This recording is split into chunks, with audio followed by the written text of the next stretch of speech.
Paulo aos Coríntios, no capítulo 15.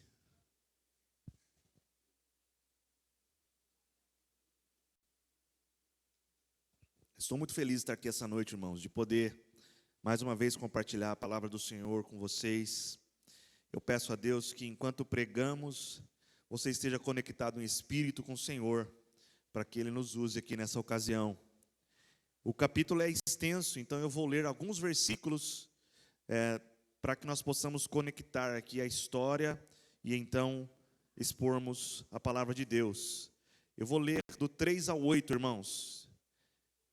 Porque primeiramente vos entreguei o que também recebi, que Cristo morreu por nossos pecados, segundo as Escrituras, e que foi sepultado, e que ressuscitou ao terceiro dia, segundo as Escrituras, e que foi visto por Cefas e depois pelos 12.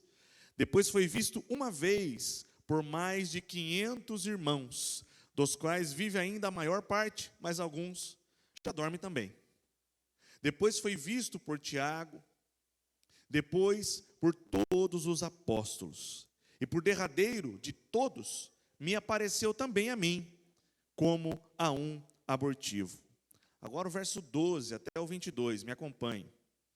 Ora, se prega que Cristo ressuscitou dos mortos, como dizem alguns dentre vós que não há ressurreição de mortos. E se não há ressurreição de mortos, também Cristo não ressuscitou. E se Cristo não ressuscitou, logo é vã a nossa pregação e também é vã a vossa fé. E assim somos também considerados como falsas testemunhas de Deus, pois testificamos de Deus que ressuscitou a Cristo, ao qual, porém, não ressuscitou, se na verdade os mortos não ressuscitam. Por quê? Se os mortos não ressuscitam, também Cristo não ressuscitou. E se Cristo não ressuscitou, é vã a vossa fé, e ainda permaneceis nos vossos pecados, e também os que dormiram em Cristo estão perdidos. Se esperamos em Cristo só nesta vida, somos os mais miseráveis de todos os homens. Mas agora, Cristo ressuscitou dos mortos, e foi feito as primícias dos que dormem. Porque, assim como a morte veio por um homem, também a ressurreição dos mortos veio por um homem. Porque, assim como todos morrem em Adão, assim também todos serão vivificados em Cristo. Agora vai comigo para o versículo 35, nós vamos ler até o 38. Mas alguém dirá: como ressuscitarão os mortos? Em que corpo virão? Insensato. O que tu semeias não é vivificado, se primeiro não morrer. E quando semeias, não semeias o corpo que há de nascer, mas o simples grão, como de trigo ou de outra qualquer semente. Mas Deus dá-lhe o corpo como quer, e a cada semente o próprio corpo. Agora vamos para o 42. Assim também a ressurreição dos mortos. Semeia-se o corpo em corrupção, ressuscitará em incorrupção. Semeia-se em ignomínia, ressuscitará em glória. Semeia-se em fraqueza, ressuscitará com vigor. Semeia-se o corpo animal, ressuscitará o corpo espiritual. Se há corpo animal, há também corpo espiritual. Assim também está escrito: o primeiro homem, Adão, foi feito em alma vivente, o último Adão em espírito vivificante. Mas não é o primeiro o espiritual, senão animal. Depois o espiritual. O primeiro homem da terra é terreno, o segundo homem, o Senhor, é do céu. Versículo 50. E agora, digo isto, irmãos, que a carne e o sangue não podem herdar o reino de Deus, nem a corrupção herda a incorrupção. Eis que vos digo um mistério.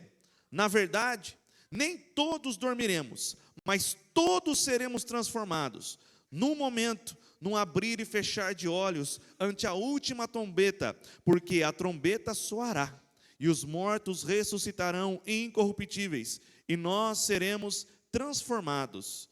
porque convém que isto que é corruptível se revista da incorruptibilidade, e que isto que é mortal se revista da imortalidade. E quando isto que é corruptível se revestir da incorruptibilidade, e isto que é mortal se revestir da imortalidade, então cumprir-se-á a palavra que está escrita: tragada foi a morte na vitória.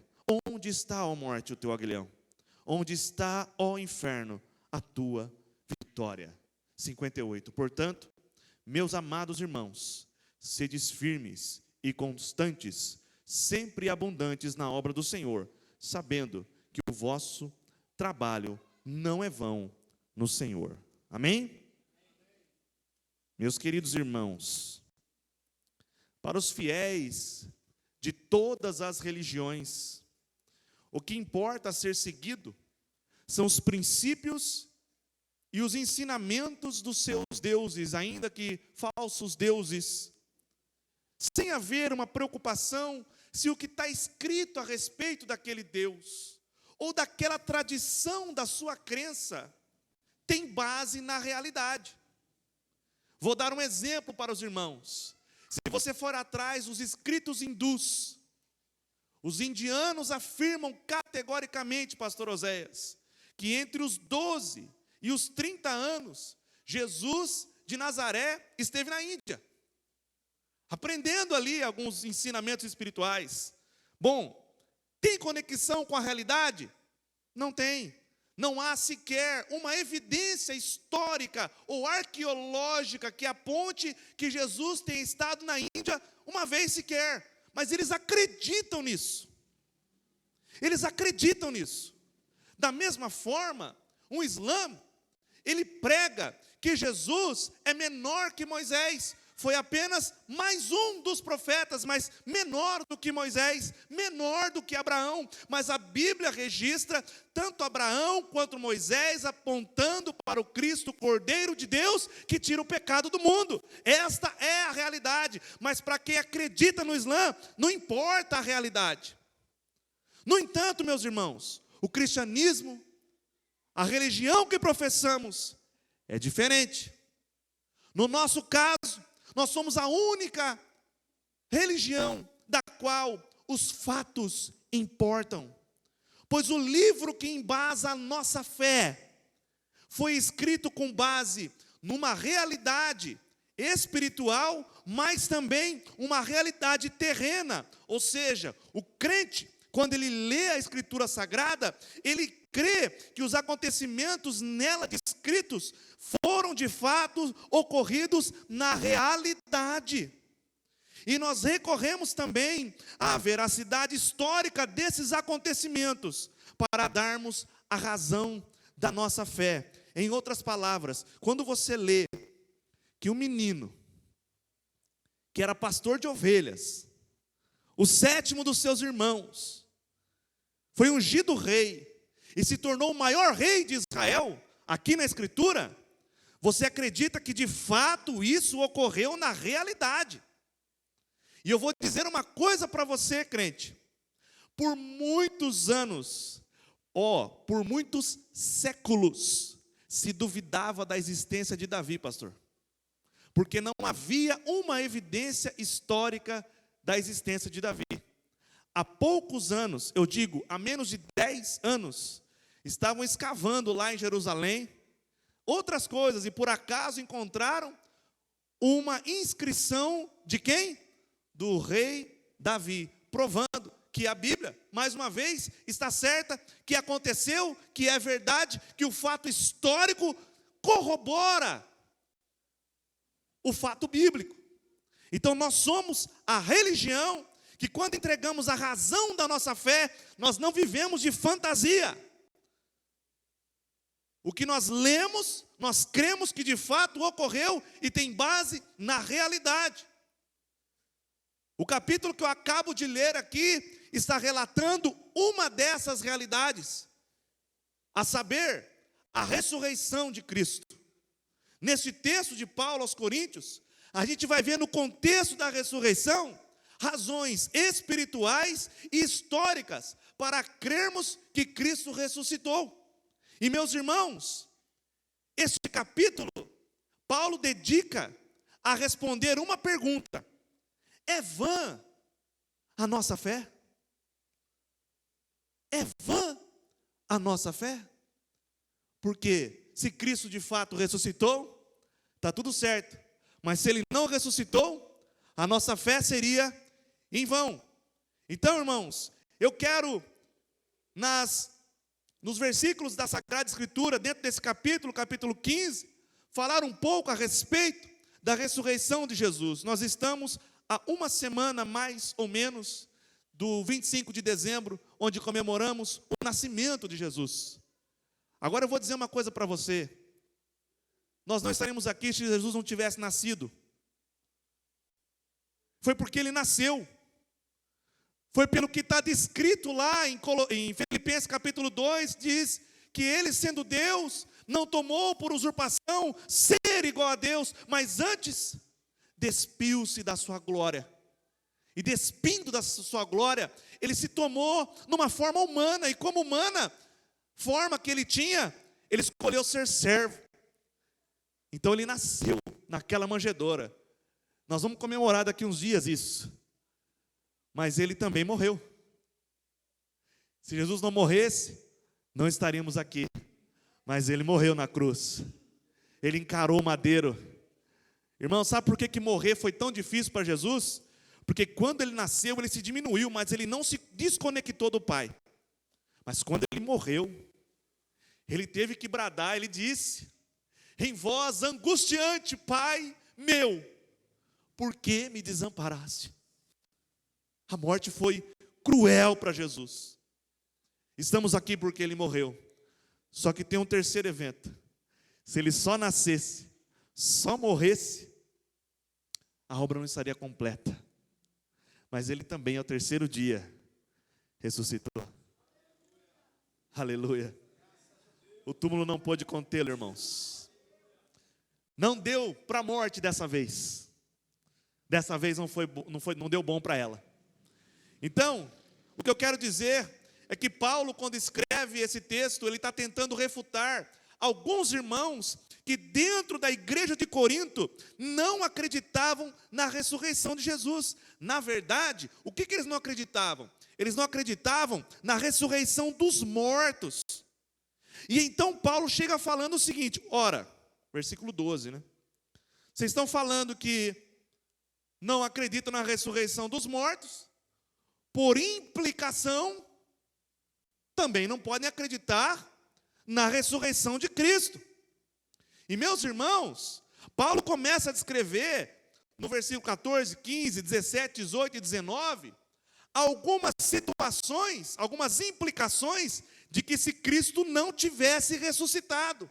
E ele começa a dizer o seguinte, ora, vamos imaginar que vocês têm razão, que Cristo não ressuscitou, o que é uma mentira, tá, irmãos? Mas vamos imaginar que ele tivesse razão. Paulo se coloca a imaginar. Então ele fala no versículo 14, se Cristo não ressuscitou, o que nós pregamos é vão. Se Cristo não ressuscitou, o que vocês creem também é em vão.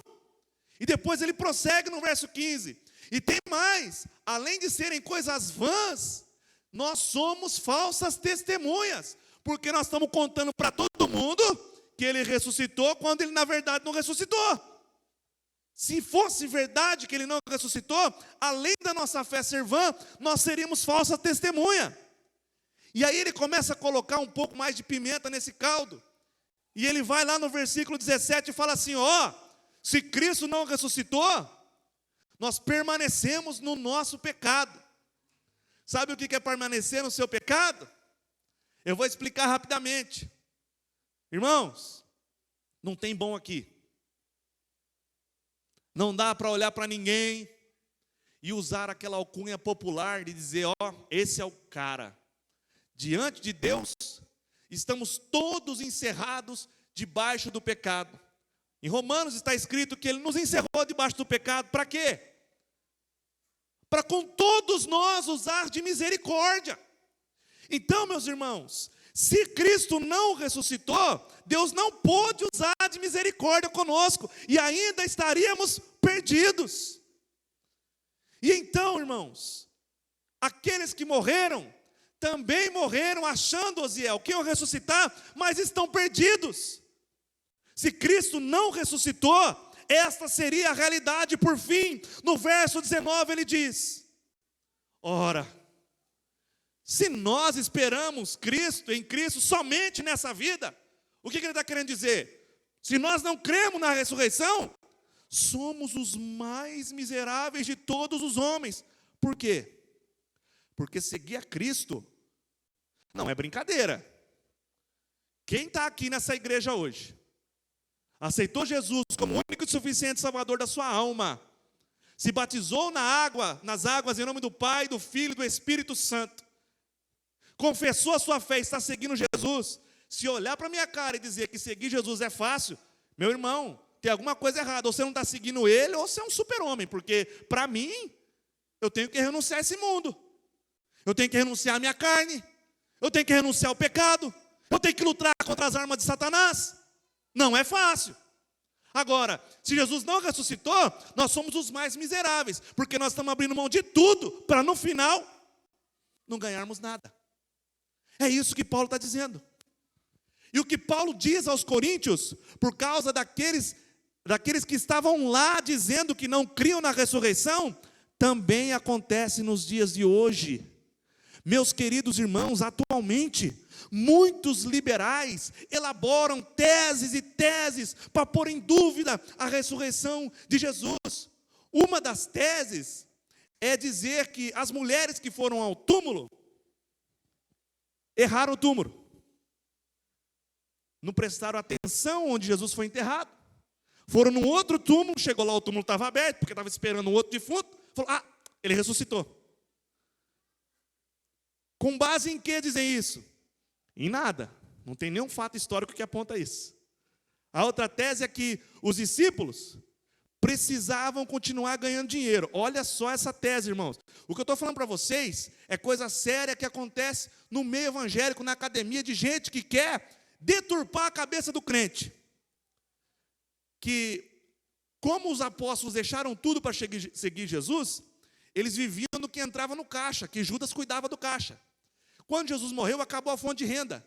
Por causa disso, eles decidiram prolongar a história. Roubaram o corpo de Jesus, disseram que ele estava ressuscitado, e etc. E aí foi embora. A outra tese é que Jesus não estava realmente morto. Pegaram Jesus, espancaram Jesus, cuspiram na cara dele, colocaram coroa de espinho nele, deram um monte de chibatada, aí jogaram aquele madeiro pesado nas costas de Jesus, fizeram ele carregar por muitos e muitos e muitos passos, chegaram ali, cravaram os pés dele, cravaram as mãos dele, lançaram ele para cima, lá de pé naquela cruz, sem conseguir respirar, porque para respirar ele tinha que levantar, porque os pulmões estavam comprimidos, pulmão, coração, ele começa a entrar em colapso, dali a pouco dão ele como morto, e quando ele está dado como morto, eles falam: vamos garantir que ele morreu, enfia uma lança embaixo da costela de Jesus, que vai até lá em cima, e puxa, e a hora que aquela lança é tirada, desce água e sangue, e mesmo assim tem uma tese dizendo: não, ele não morreu de verdade, ele estava ali, meio desacordado, acordou no túmulo, arrancou as ataduras, e tirou aquela pedra de muitos e muitos quilos, que não dá para tirar sozinho, e fugiu. Como é que eles explicam, então, a guarda pretoriana que estava na frente do túmulo? Será que ele, fez um karatê lá, e bateu neles todos e saiu correndo? Não tem lógica.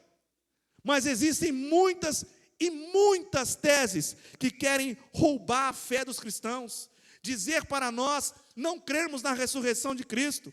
Mas a resposta a essas acusações estão no versículo 20, onde o apóstolo Paulo não fica tentando refutar a fé de ninguém, a incredulidade daqueles homens, mas ele simplesmente afirma: mas agora, Cristo ressuscitou dos mortos. Deixa eu dizer uma coisa para você, meu irmão. Deixa eu dizer uma coisa para você, minha irmã. Não importa o que o mundo diga, não importa o que as teses postulam, Nós que cremos no Cristo ressurreto, sabemos que Ele realmente, no terceiro dia, deixou o túmulo. Ele abriu aquela pedra, ela não foi aberta de fora para dentro, mas de dentro para fora, porque os anjos se alegraram e cantaram, porque Cristo ressuscitou dos mortos para a glória de Deus Pai. E Paulo está dizendo aqui, Ele foi feito a primícia dos que dormem. O que isso quer dizer, meu querido irmão, minha querida irmã? Quando as pessoas trabalhavam naquela época, e eles faziam suas lavouras, quando chegava na época da colheita, eles iam no principal local da sua lavoura, e colhiam o melhor da lavoura que eles tinham. Aquilo eles davam o nome de primícias, e eles usavam para dois propósitos. Primeiro, eles levavam a primícia no templo. Essa primícia era apresentada ao Senhor em sinal de gratidão pela colheita, e depois eles levavam no centro da cidade também, para vender, para que as pessoas olhassem e falassem: nossa, essa roça deve ser muito boa, porque essa primícia está muito boa. Então, o que o apóstolo quer dizer? É isso aqui, ó. Se você olhar na Bíblia, você vai ver várias ressurreições. Jesus toca no esquife, fala com o menino, ele senta e ressuscita. Jesus vai na casa daquele homem, do Sinédrio, na casa de Jairo, e ele ora pelaquela menina, dizendo Talitá cumi, e ela ressuscita e levanta. Jesus também chega em Lázaro, que estava morto há 3 dias, e fala: Lázaro, sai para fora, e Lázaro sai para fora. Muitas ressurreições você vai ver na Bíblia. Só que é o seguinte, aquele menino, ele foi ressurreto. E aí, Osiel, ele cresceu, virou homem, ficou velho, morreu de novo. Lázaro ressuscitou também. Os anos passaram, não sei se foi uma gripe, se foi velhice, se foi um acidente, Lázaro morreu de novo, Oséias. Da mesma forma, aquela menina, ela pode ter casado, ter tido filhos, ter se formado, seja o que for, ela morreu de novo. Agora Cristo, Ele é a primícia dos mortos, porque Ele ressuscitou e não morreu mais. Ele é a primícia porque Ele está vivo, Ele está sentado à destra do Pai, intercedendo pela minha e pela sua alma. Ele foi o primeiro, e nós somos a lavoura que está esperando aqui, para também sermos ressuscitados com Cristo na eternidade. Aleluia!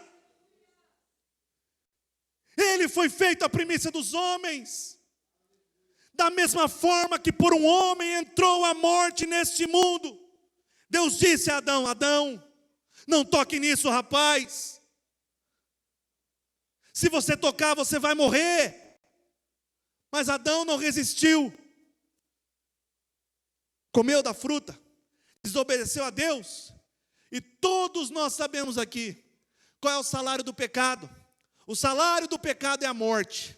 Todos nós condenados estamos a este salário, porque não há um de nós sequer que não seja um pecador. Não tem o que fazer.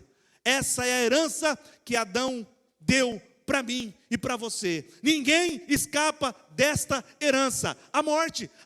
Por quê? Por causa do pecado. Mas no mesmo versículo 21 ele diz: também a ressurreição dos mortos veio por um homem. Aleluia! Como Ele é bom, como Ele é amoroso. Ele não precisava fazer isso, mas Ele fez pela minha e pela sua vida. Eu não consigo compreender esse amor. Agora, o pecado, ele já não tem domínio sobre a minha e a sua vida. É verdade que aqui e acolá nós pecamos, mas nós não temos mais o pecado como nosso Senhor. O nosso Senhor é aquele que venceu a morte e ressuscitou no terceiro dia. E aquele que está nele há de ressuscitar para a eternidade. Porque através do homem veio a morte, mas através do segundo Adão, a saber, Jesus Cristo de Nazaré, o Filho de Deus, a ressurreição veio para todo aquele que crê, para que nós não venhamos perecer, mas que tenhamos adiante de nós a vida eterna. Olha, eu vi esses dias uma entrevista, e a mulher pergunta para a outra assim: se você acordasse de manhã e do nada aparecesse R$ 1 milhão na sua conta, como que você ia se sentir? Na hora, ela disse, na hora eu vou olhar o cardápio de viagens e eu vou sumir daqui. Eu vou me divertir, eu vou viajar, eu vou curtir. Ela falou, é verdade? Falou, é. E se fosse 10 milhões? Ela falou, com 10 milhões eu não trabalho mais para ninguém. Vou viver minha vida, vou aplicar esses 10 milhões e vou viver a minha vida. E aí ela disse assim, mas e se você acordasse de manhã e alguém dissesse assim, olha, eu tenho 10 milhões para te dar, mas você vai morrer em 24 horas. Você pega os 10 milhões e morre em 24 horas? Ou continua a sua vida sem os 10 milhões? A resposta foi óbvia. Ela falou, não, aí eu não quero 10 milhões, eu quero viver. Irmãos, quer dizer, viver alguns anos a mais aqui na terra vale mais do que muito dinheiro. Certo? Então, a mulher dá a réplica para ela. Então, por que você não está feliz de acordar hoje? Se você tem vários anos pela frente. Eu faço a mesma pergunta a essa igreja. O segundo Adão te deu a vida eterna. Como não se alegrar com isso? Como não comemorar esse feito? Não é uma vida qualquer, não é uma vida de dificuldade, de doença, não é uma vida de amargura, não é uma vida de decepções, não. É vida eterna de alegria, gozo, paz na alma, intimidade com Deus. Ele te deu isso, crente, porque Ele ressuscitou. E não importa o que aconteça com a tua vida, se um caminhão te atropelar ao final desse culto, nós vamos chorar muito, mas você estará com Ele na eternidade, porque Ele morreu, mas Ele ressuscitou, e nós precisamos crer, que graças à ressurreição de Cristo, nós também temos uma certeza, a morte não nos dominará para sempre, nós temos uma garantia, e Ele enviou o seu penhor, o Senhor Espírito Santo, para garantir, que ainda que tombemos nessa terra, a eternidade nos espera. Aleluia! Louvado seja o nome do Senhor Jesus. Aleluia! Paulo gasta esses 10 versículos para dizer isso. E depois do 3 ao 8, ele começa a trazer para nós as evidências históricas da ressurreição de Jesus. Eu quero passar rapidamente por elas. Então ele diz, lá no versículo 3, a partir do verso 3, que Jesus foi visto por Pedro, que é Cefas, acho que é o 4 talvez. Ele foi visto, é o 5, obrigado, por Cefas. Depois, outros 500 irmãos viram Jesus, dos quais muitos ainda estavam vivos. Alguns já dormiam, mas outros ainda estavam vivos. Depois, Jesus aparece particularmente a Tiago. E por fim, por que Paulo era o último dos apóstolos? Porque para ser apóstolo, você tinha que ter estado com Jesus. E quando Paulo se converteu, Jesus tinha morrido, Oséias. Porém, Jesus apareceu para Paulo no caminho de Damasco. Veja, Jesus apareceu para ele, não foi uma visão.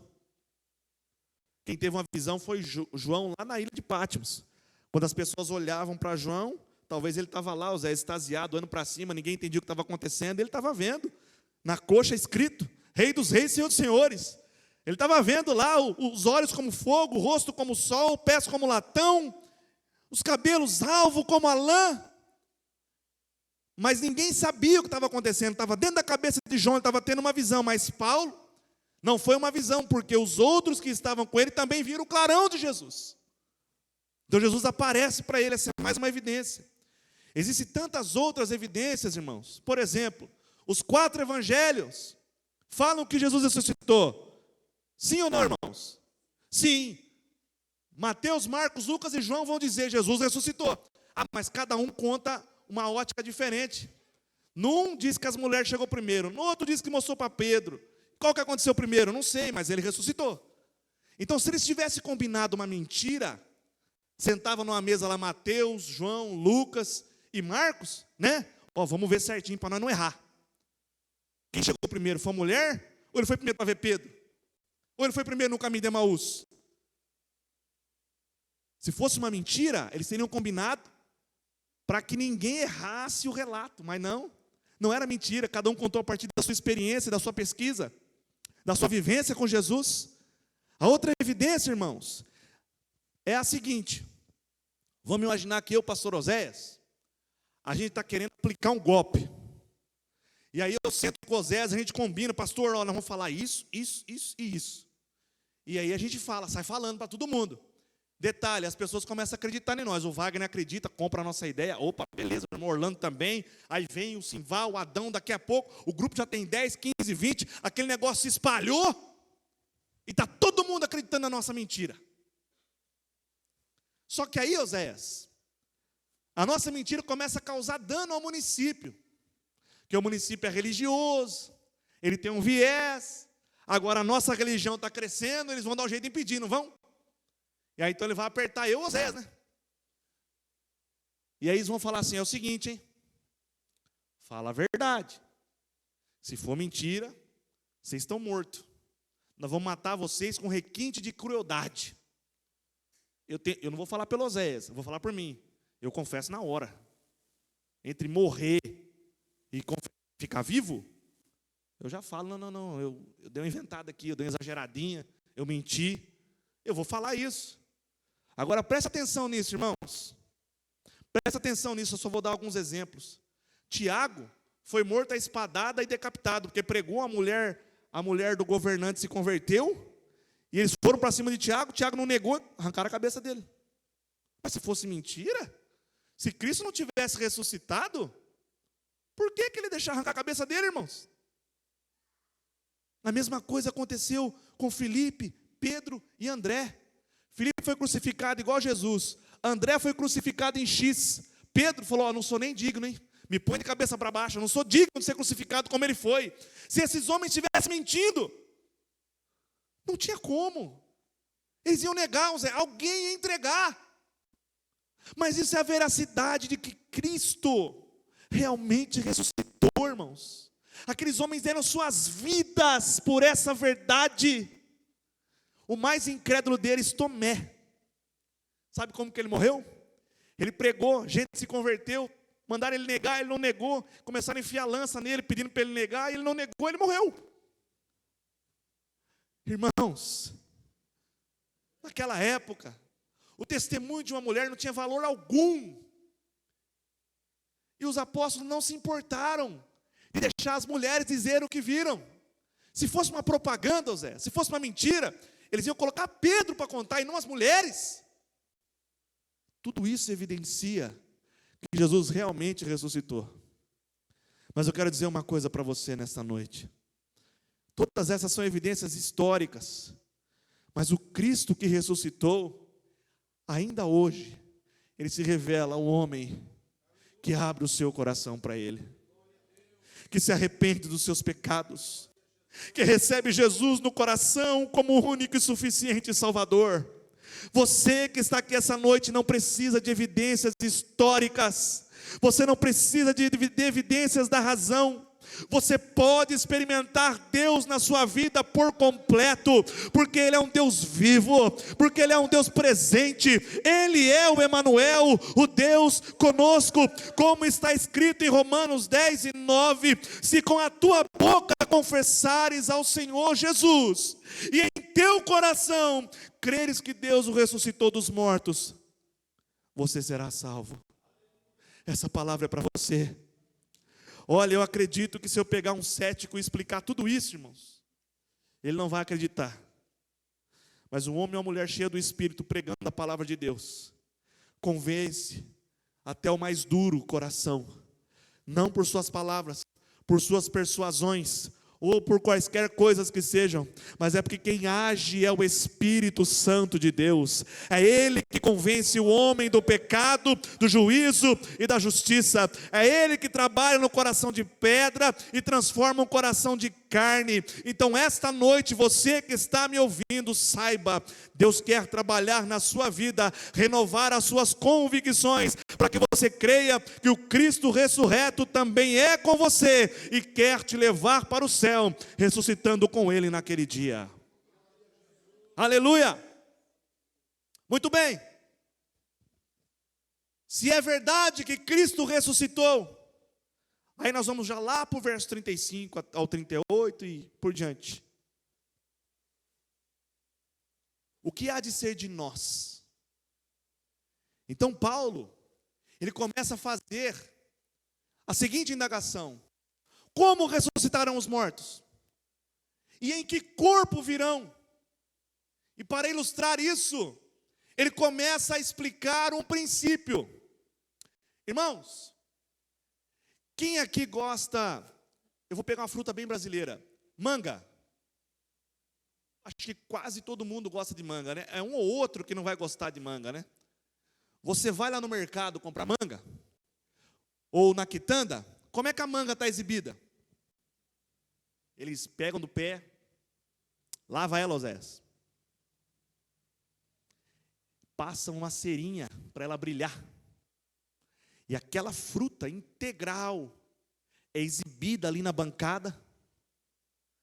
E aí você chega lá, você que gosta de manga, você enche os olhos, você fala: tá R$ 29,90 o quilo, mas eu vou comprar, porque eu não estou aguentando, eu vou comprar.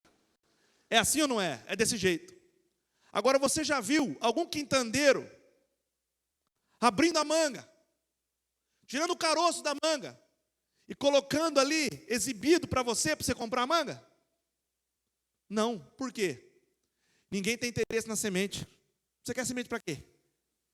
Agora a gente está no nível, perdoe o termo, de nutelismo, que agora a gente só quer uva sem semente, né?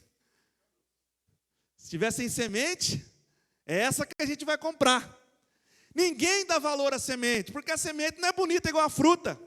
Então Paulo começa a fazer uma ilustração, dizendo de como é que nós vamos ressuscitar, porque o que você semeia, primeiro tem que morrer, depois que ele morrer, ele vai ser vivificado. Imagina o irmão Wagner na chácara dele, ele quer manga, ele não comprou a muda, ele acabou de chupar a manga lá.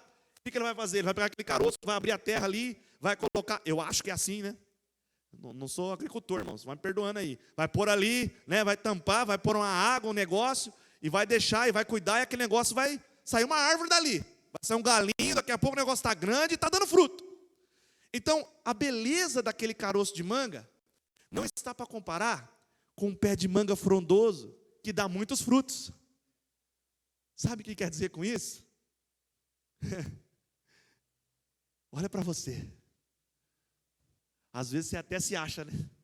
Você vai sair para a igreja, coloca o ternão, olha no espelho, principalmente homem, porque homem não tem, como que eu posso dizer, noção da feiura que tem. Então olha lá e fala: estou bem, hein? Oh, bacana. Mulher é mais crítica quanto a si mesmo, né? Mulher se critica muito. Irmãos, não passamos de semente. Nós não passamos de semente. Sabe o que cabe a mim e a você? Morrer. Assim como Cristo morreu, nós precisamos morrer para esse mundo, irmãos. Nós não pertencemos a este mundo. Cristo está plantando uma lavoura, das quais nós somos sementes. Deixe-se ser plantado pelo Espírito esta noite, para que você possa germinar, e naquele dia você ressuscitará frondoso, num corpo glorificado, cheio de graça, cheio de glória. Aleluia, irmãos. Não importa as lutas que passamos aqui, não importa quanto a vida nos esfole e nos coloque para baixo, somos apenas sementes. Aleluia. E há de chegar um dia que Ele nos ressuscitará. E aleluia, não dá para comparar Aleluia, quem somos agora, com quem havemos de ser na eternidade. Por esse motivo, irmão, você tem que glorificar o nome de Jesus, porque Paulo lá no verso 42, ele fala que a corrupção será plantada, mas a incorrupção será vivificada. No 43 ele fala que a ignomínia será plantada, mas a glória será vivificada. Ele fala também no 43 que a fraqueza será plantada, mas o vigor será vivificado. Ele também fala no verso 44 que a animalidade humana será plantada, mas a espiritualidade eterna será vivificada. Ele também fala no verso 45: não passamos de barro em alma vivente, mas na ressurreição seremos homem em espírito vivificante. Esta é a promessa de Deus para a minha e para a sua vida. Fiquemos, pois, firmes. Como se não bastasse, o apóstolo ainda vem e fala para a gente: ei, tem uma promessa aí. Aleluia. Tem uma promessa aí para você, crente. Eu vou ler um pouco. Aleluia. Aleluia. Pega comigo o verso 51. Aí ele fala assim, ó: eu vou falar um mistério para vocês. Na verdade, nem todos nós dormiremos, nem todos nós morreremos, mas todos seremos transformados. Pega comigo. O que é o todos aqui? Quem já morreu e quem ainda está vivo. Então a promessa é para vivos e mortos.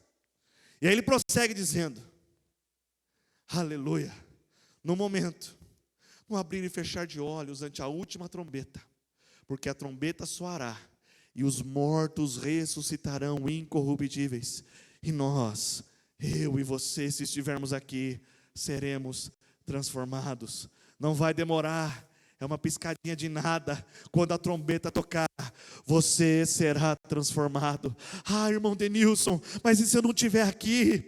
E se eu já tiver partido? Você vai chegar na nossa frente. Porque primeiro quem morreu será ressuscitado, porque convém que isto que é corruptível se revista da incorruptibilidade e que isto que é mortal se revista da imortalidade. Neste dia, o pecado nunca mais será força contra você. De vez em quando o pecado te pega, né? Te aperta, te espreme, você cede, você erra. Tem perdão de Deus para você aqui, viu?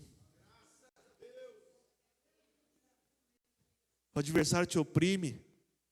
Ele sabe teu ponto fraco, sua fraqueza. Ele lança seta. Ele faz o inferno na sua vida. Ah, mas naquele dia não. Nunca mais. Sabe esse seu sofrimento que vem de anos? E você chora, você implora, nada muda, nada acontece. As lágrimas são suas amigas, são suas companheiras. Seu travesseiro vive molhado.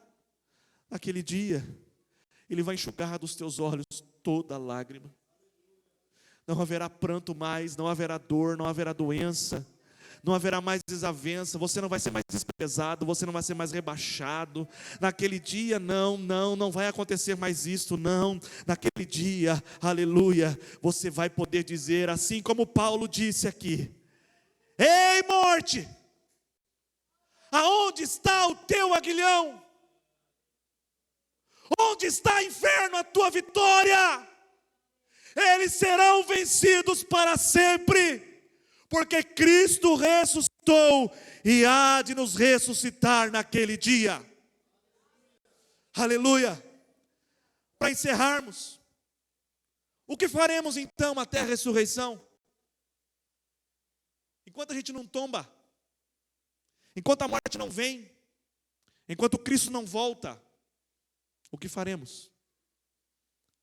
Ele diz lá no verso 58, portanto, meus amados irmãos, se diz firmes e constantes, sempre abundantes na obra do Senhor, sabendo que o vosso trabalho não é vão no Senhor. Enquanto ele não vem, primeiro, seja firme. O que é ser firme? É ter a tua casa edificada sobre a rocha. É estar sobre o alicerce que é Cristo. E a única forma de se construir nesse alicerce é observando essa palavra aqui, ó, de dia e de noite. Ninguém vai tirar a firmeza da sua fé se você conhece a fé que você professa. Segundo, seja constante. Olha, vir na igreja hoje no culto, depois aparecer só em fevereiro no culto do carnaval, não vai te dar sustância não, hein? Não vai. Aparecer só para ceia, não vai resolver seu problema não. Não vir à escola bíblica dominical, vai fazer de você um fraco espiritual. É isso, irmãos. Constância é estar sempre fazendo, é estar sempre indo. Paulo fala que o atleta, ele abre mão de tudo para conseguir performar. Então ele não come o que ele quer, ele come o que ele precisa. Ele não dorme a hora que ele quer, ele dorme a hora que ele precisa. Ele não dorme a quantidade de horas que ele gostaria, ele dorme a quantidade de horas que ele necessita para atingir o alvo.